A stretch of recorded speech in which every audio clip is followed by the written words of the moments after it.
Okay, it's Monday, and I'm gonna let this go. It stayed overnight, not a drip. Test ride yesterday was successful. I adjusted the position of the levers, and gonna let the bike go.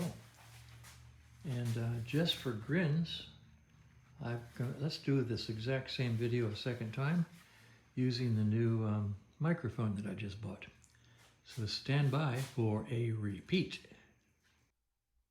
All right, take two with the new microphone that I just bought yesterday. See how the audio goes. The bike is complete. Good test ride yesterday. Overnight check, not a drop. I adjusted the handle controls, the brake and clutch, turned them down a little bit so they fit better. And the bike looks really, really good.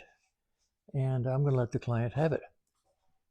And yeah, seriously, okay. Just for grins, over here I have two projects. The suction cup gave up the life on my little dash cam for my car. I'm going to see if I don't have another one out in the RV because I've had several different things on suction cups, and I'm going to see if I didn't save one of them.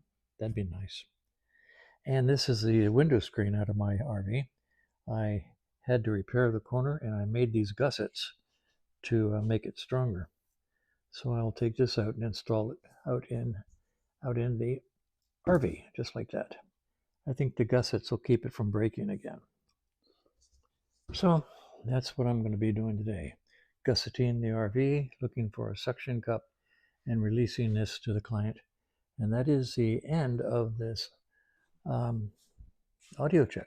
I got nothing else in the shop except this black BSA that's been finished and done for a long time. Client's out of town, and I'm just letting it sit here. I might put it on the lift and give it a start just to run the fluids through it. So that's where we are. It's the end of the audio check.